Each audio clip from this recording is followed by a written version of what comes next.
Hello friends, कहानियाँ किसे channel में आपका स्वागत है। तो चलिए कहानी का अगला भाग शुरू करते हैं। फ्रेंड्स, पिछले भाग में हमने पढ़ा था समीर अंजलि की हरकतों को देखकर कहता है कुछ तो है जो सही नहीं है, पर वो क्या है अंजलि। समीर जाती हुई अंजलि को देख रहा था। उसके मन में अंजलि का खोया हुआ सा बर्ताव और कमरे की दहलीज पर पड़ी ब्लेड ने शक का बीज बो दिया था। वहीं अंजलि अब पहले से ज्यादा सतर्क होकर सोचने लगी थी। समीर से छुपाए रखने और अपनी मौत को हादसे का रूप देने के लिए। उधर राहुल, अभी तक कोई जवाब नहीं। राहुल कमरे में यहाँ से वहाँ चक्कर काट रहा था। उसने एक बार फिर फोन देखा। अंजलि का मैसेज ना देख उसने फोन पलंग पर पटक दिया। अंजू अंजू, आखिर क्यों क्यों तुम मेरी बात का जवाब नहीं दे रही हो। माना मैंने तुम्हें वो फोटो भेजे, मगर उसके बाद जो लिखा क्या तुमने वो पढ़ा? अगर पढ़ा है तो जवाब क्यों नहीं दे रही हो? तो चलिए फ्रेंड्स, अब आगे शुरू करते हैं।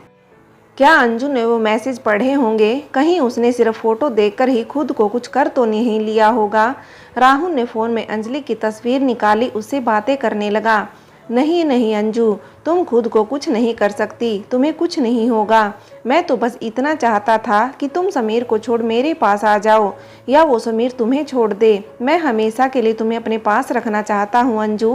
पहले जो भी था मेरे लिए बस टाइम पास था, लेकिन अब मैं सच में तुम्हें अपनी ज़िंदगी में चाहता हूँ। मैं तुमसे प्यार करता हूँ अंजू, बहुत प्यार। तुम सिर्फ मेरी हो, मेरी रहोगी, मेरी अंजू। राहुल की अंजू। राहुल पलंग पर लेट गया। अंजलि की तस्वीर पर उंगलियां घुमाता हुआ वो उस तस्वीर को अपनी चाहते बताने लगा। एक सच जानने की कोशिश कर रहा था तो दूसरा सच छिपाने की कोशिश कर रहा था। अंजलि ने ब्लेड फिर से डस्टबिन में फेंक दी। वो अब रसोई का काम करने लगी थी, मगर उसका ध्यान समीर पर था। वहीं समीर भी अंजलि के बारे में ही सोच रहा था। खाना खाते हुए भी अंजलि को समीर की नज़रें हर समय महसूस हो रही थी। वो लगातार उसे बचने का प्रयास करती रही। उसका हर प्रयास समीर के दिल में शक की कीलें गाड़े जा रहा था। मुझे बताना होता तो शायद अब तक बता दिया होता, या मैंने ठीक से पूछा नहीं। क्या करूं? समीर खाने के बाद कमरे में टहल रहा था। वो कभी खिड़की के पास जाता तो कभी पलंग पर बैठता, कभी पलंग से झटके से उठ फिर टहलने लगता। नित्या। अचानक समीर के दिमाग में ये नाम आया। नित्या नाम आते ही समीर के मन में कई और बातें आने लगी। उन सब को सोचता वो खुद से ही बातें करने लगा। कितना अजीब होता है ना खुद से बातें करना। सामान्य तौर पर लोग इसे पागलपन भी कह देते हैं, परंतु सच तो ये भी है कि हर इंसान अक्सर खुद से बात जरूर करता है। हर किसी के लिए खुद से बड़ा साथी, खुद से बड़ा राजदार और कोई नहीं होता। समीर भी खुद से बात करने का आदी हो गया था, क्योंकि जब हम किसी को अपनी बात नहीं कह सकते, या तो हम उसे अपने मन में कहते हैं या ईश्वर से। शायद अंजलि अब भी मुझ पे विश्वास नहीं कर पा रही है। क्या पता वो नित्या को सब बता दे, मगर ऐसी कौन सी बात है जो अंजलि को परेशान कर रही है। अब तो हमारा रिश्ता भी सही होने लगा है। माँ भी इस वजह से उसे ज़्यादा कुछ कहती नहीं है। फिर अंजलि को कौन सी बात इतना परेशान कर रही है जिसके कारण वो आत्महत्या तक का सोचने लगी। मुझे पूरा यकीन है अंजलि वो ब्लेड आत्महत्या के लिए ही लेकर आई थी। बात जो भी है उसे जल्द से जल्द जानना होगा। आज नित्या से बात कर लेता हूँ, मगर आज से मेरी हर कोशिश तुम्हारा विश्वास जीतने की होगी, ताकि अगली बार तुम खुद बिना डर और बिना किसी झिझक के मेरे सामने अपनी परेशानी बता सको। समीर ने अपना निर्णय ले लिया। उसने अपने मन से बात की। उसके मन ने उसे सही दिशा दी। काश वो हर बार ऐसे ही अपने मन की सुनता, तो आज ये होता ही नहीं। समीर ने कमरे से झांक कर देखा। अंजलि अब भी अपने काम में व्यस्त थी। समीर ने चुपके से अंजलि के फ़ोन से नित्या का नंबर निकाल अपने फ़ोन में डायल कर रख लिया। समीर चुपके से घर के बाहर गया। उसके घर के बाहर आंगन से ही छत पर जाने के लिए सीढ़ियां बना रखी थी। समीर दबे पांव छत पर चला गया। उसने गहरी सांस ली और अपनी सांसों को नियंत्रित करने लगा। वो खुद को नर्वस महसूस कर रहा था, जैसे उसने चोरी की हो। उसने महसूस किया उसका दिल जोरों से धड़क रहा था। उसने इसके पहले कभी नित्या से बात नहीं की थी, ना शादी के बाद वो उससे कभी मिला था, क्योंकि अंजलि को अकेले कहीं जाने नहीं देता। उसकी माँ के मीठे तानों के कारण एक दो बार आने के बाद नित्या ने फिर कभी इस घर का रुख नहीं किया। समीर ने धड़कते दिल से नित्या को कॉल लगा दिया। हर रिंग के साथ उसकी धड़कन भी बढ़ती जा रही थी। कॉल कट हो गया, शायद नया नंबर देखकर कॉल ना उठाया हो या उसे पता नहीं हो फिर से कॉल करूं या नहीं। समीर ये सब सोच ही रहा था, तभी उसे नित्या के नंबर से कॉल आ गया। हेलो। कॉल रिसीव करते ही नित्या की आवाज़ आई। हेलो, मैं समीर बोल रहा हूँ। समीर जी, इस समय कॉल किया, सब ठीक तो है ना? जी, वो मुझे अंजलि के बारे में बात करनी थी आपसे। आपको मेरे और अंजलि के रिश्ते के बारे में सब पता ही होगा। समीर को नहीं पता था कि नित्या से अंजलि ने क्या कहा और क्या नहीं। देखिए समीर जी, अंजलि ने मुझे कभी कुछ नहीं कहा, पर मैं दोस्त हूँ उसकी। आपसे शादी के बाद वो कहीं अकेले नहीं जा सकती थी, वो ठीक था, मगर कुछ समय से उसने बात करना बिल्कुल बंद कर दिया था। मैं सामने से कॉल करती भी तो बहुत कम बात करती। उसकी आवाज़ में उदासी साफ झलकती थी। उसकी दोस्त होकर भी मैं उसे ना समझ सकूं तो फिर हमारी दोस्ती कैसी? मुझे समझ आ रहा था कि उसके दुख और परेशानी का कारण आप दोनों का रिश्ता ही है, लेकिन आप ये सब मुझसे क्यों पूछ रहे हैं? समीर को लगा जैसे उसके कंठ में कुछ फंस गया हो। इतना सब होने के बाद भी अंजलि ने नित्या से कुछ नहीं कहा। अंजलि तो क्या, कोई स्त्री भी किसी के सामने अपने निजी संबंधों के बारे में कहने से बचती है। अंजलि का सबसे बड़ा दुख, वो दुख जिसने उसकी रूह को भी घायल कर दिया था, वो था समीर का उसके साथ जबरदस्ती संबंध बनाना था, जिसके कारण अंजलि अंदर ही अंदर मर रही थी। लेकिन हमारा समाज वो तो इसे पति का अधिकार समझता है और पत्नी को तो उसने ना कहने का अधिकार कभी दिया ही नहीं। यदि अंजलि अपने पति की ये बात किसी को कहती भी तो उसे बेशरम बेहया जैसे शब्दों से नवाजा जाता, क्योंकि सबसे आसान होता है स्त्री के ऊपर लांछन लगाना, सबसे मुश्किल होता है स्त्री को उसकी ना का अधिकार देना। समीर ने आंखें बंद कर गहरी सांस ली। खुद को नित्या के सामने सच बताने के लिए खुद को तैयार करने लगा। नित्या, मेरे और अंजलि के रिश्ते में बहुत प्रॉब्लम थी, उसका जिम्मेदार भी मैं ही था। अपनी किसी कमजोरी के चलते मैंने अंजलि को बहुत शारीरिक दर्द और मानसिक तकलीफ दी है, मगर अब मैंने अंजलि से कुछ दिन पहले माफ़ी मांग ली थी। हमारा रिश्ता भी सुधरने लगा था। अंजलि इस सब से बहुत खुश भी थी। मगर समीर एक बार फिर रुकर गहरी सांस लेता है। उसने एक ही बार में कितना कुछ कह दिया था। कुछ देर की खामोशी के बाद वो फिर कहना शुरू करता है, मगर अब अंजलि फिर से परेशान रहने लगी है। इसका असर उसकी सेहत पर भी दिख रहा है। मैंने उससे पूछा, परंतु उसने मुझे बहाने से टाल दिया। शायद वो अब भी मुझ पर पूरी तरह से विश्वास नहीं कर पाई है। इसलिए मैं चाहता हूँ कि तुम यहाँ आकर अंजलि से बात करो, शायद वो तुम्हें सब बता दे। मैं वहाँ आकर मैं कैसे आ सकती हूँ? मतलब आपकी मम्मी, नित्या ने जल्दी से कहा। उनकी चिंता तुम मत करो, मैं कल माँ को अपने साथ लेकर चला जाऊंगा। मेरी मासी का घर मेरी दुकान से थोड़ी ही दूरी पर है, तो मैं उनसे मिलाने के बहाने लेकर चला जाऊंगा। माँ वैसे भी मासी जी के नाम पर बिना सवाल किए तैयार हो जाएंगी। पापा तो वैसे भी दिन में ज़्यादातर बाहर ही रहते हैं, तो अंजलि अकेली मिल जाएगी तुम्हें। परंतु कल ही क्यों? मतलब कुछ हुआ है क्या? आप इतना जल्दी कर रहे हो? हाँ, वो समीर सोचने लगा, वो नित्या को ब्लेड वाली बात बताए या ना बताए, क्या पता ये सिर्फ मेरा वहम हो, वो ब्लेड सच में गलती से आ गया हो। अंजलि बहुत बीमार रहने लगी है, मुझे बहुत फिक्र हो रही थी इसलिए। अच्छा, तो तुम आ जाओगी ना? जी, मैं 12 बजे तक आ जाऊंगी। ठीक है, थैंक यू।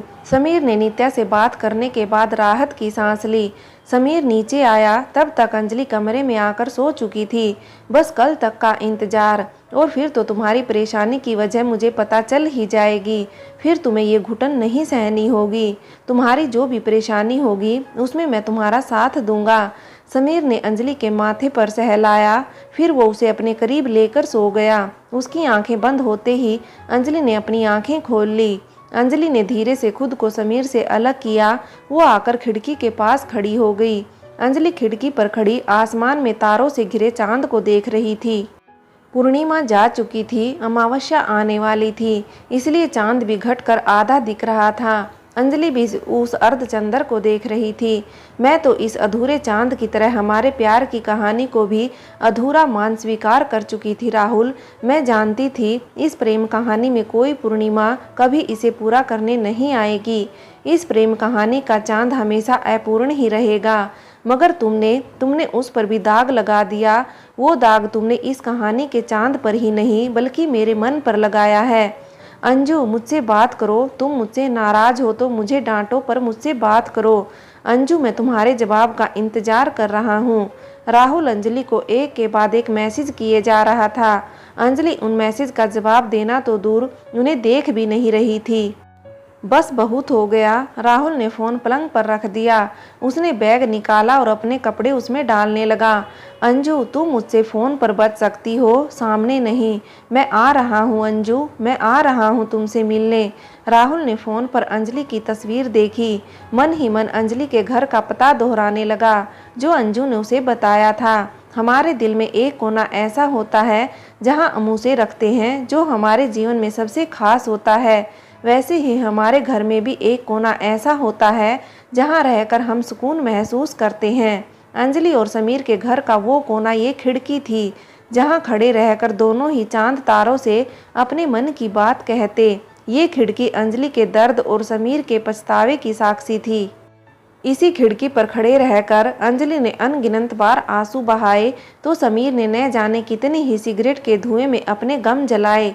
अंजलि ने एक बार फिर चांद को देखा जैसे वो चांद के जरिए राहुल से शिकायत कर रही हो। उसके बाद वो फिर से जाकर सो गई। अंजलि के आंखें बंद करते ही समीर ने आंखें खोलकर उसे देखा, फिर वो भी सो गया। माँ आज आप भी मेरे साथ चलिए, मासी जी से मिल लीजिएगा, फिर आते समय मैं आपको ले आऊँगा। कहने के साथ ही समीर ने चोर नज़र से रसोई में काम करती अंजलि को देख रहा था। समीर की बात सुनकर अंजलि के हाथ एक क्षण को रुक गए।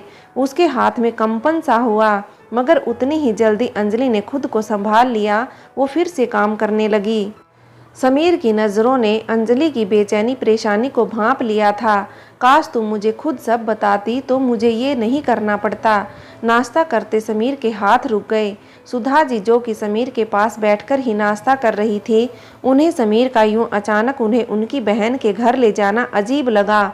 उससे भी अजीब लगा समीर का उनके पास बैठने के बाद भी ऊंची आवाज़ में बात करना। उन्होंने निवाला थामे समीर को देखा। तू ठीक तो है ना? अचानक तू मुझे मौसी के यहाँ ले जाने की बात कर रहा है। बात भी ऐसे कर रहा है जैसे मैं तेरे पास नहीं बल्कि पड़ोस वाले घर में बैठी हूँ। अपनी माँ की बात सुनकर समीर सोच से बाहर आया। सुधा जी की नज़र उसके हाथ पर ही थी जिसमें निवाला थामे वो बैठा था। समीर ने निवाला मुंह में रखा। ठीक है, आपको नहीं आना है तो कोई बात नहीं, मैं जाता हूँ। समीर हाथ धोने के लिए उठ कर जाने लगा। उसे पता था उसकी माँ कभी भी जाने के लिए मना नहीं करेगी, लेकिन अगर उसने उन्हें ले जाने की जिद की तो उन्हें उस पर शक जरूर हो जाएगा। इसलिए उसने उन्हें दिखाने के लिए मना कर दिया। अरे तू तो नाराज हो गया? मैं बस यूं ही पूछ रही थी, तू 5 मिनट रुक, मैं अभी तैयार होकर आई। सुधा जी ने समीर से कहते ही कमरे की ओर दौड़ लगा दी। आखिर वो और समीर दोनों ही जानते थे कि 5 मिनट तो बस उन्होंने कहा है। असल में उन्हें साड़ी कौन सी पहननी है ये सोचने में ही 25 मिनट लग जाने वाले हैं। समीर ने उनके जाते ही नित्या को मैसेज कर दिया, मैं और माँ बाहर जा रहे हैं, तुम प्लीज़ समय पर आ जाना। ये वो शब्द थे जो समीर ने न जाने कितनी बार नित्या से कहे थे। जिस समय से उसने अंजलि को अकेला छोड़ने की सोची थी तभी से उसे एक अजीब सी बेचैनी ने घेर लिया था। उसे हर समय यही एहसास हो रहा था जैसे वो कोई अपनी अमूल्य वस्तु खोने वाला है। अंजलि रसोई में बर्तन साफ कर रही थी। तब समीर ने उसे पीछे से आवाज़ दी। अंजलि अपने ही ख्यालों में गुम थी। इतने समय से वो जिस मौके की तलाश में थी वो आज उसे मिल गया था। वो आज घर पर बिल्कुल अकेली थी। आज वो अपने आत्महत्या के विचार को सत्य का रूप दे सकती है। क्या और कैसे करना है उसके दिमाग में बस यही चल रहा था। इसलिए जब समीर ने उसे आवाज़ दी तो वो हड़बड़ा सी गई। इसी हड़बड़ाहट में उसके हाथ से बर्तन गिर गया। अरे संभल कर, समीर ने बर्तन अंजलि के हाथ में दे दिया। मैं और माँ बाहर जा रहे हैं, पापा तो वैसे भी होते नहीं हैं, तो तुम अपना ख्याल रखना। कहते ही समीर पलट कर जाने लगा। काश समीर आप रुक जाते, काश आपको मैं सब बताती और आप समझ पाते। काश। अंजलि समीर को देखकर मन ही मन सोच रही थी। उसका अंतर मन समीर को रोकना चाहता था, लेकिन उसके शब्द और उसका शरीर उसका साथ नहीं दे रहे थे। अंजलि की तरह हमारे जीवन में भी न जाने कितने काश अधूरे रह जाते हैं जिन्हें हम ना कह पाते हैं, ना कोई समझ पाता है। सबको आवश्यकता होती है एक ऐसे इंसान की जो उसके इस काश को बिना कहे समझ पाए, उसका साथ दे पाए। समीर दरवाजे पर रुक गया। अंजलि को लगा जैसे उसने उसके मन की बात सुन ली। समीर झटके से आया और अंजलि के दोनों कंधों पर अपने हाथ रख दिए। झटके से अंजलि को अपने करीब कर लिया। समीर के सीने से लग उसके प्यार की आंच को महसूस कर अंजलि का मन पिघलने लगा था।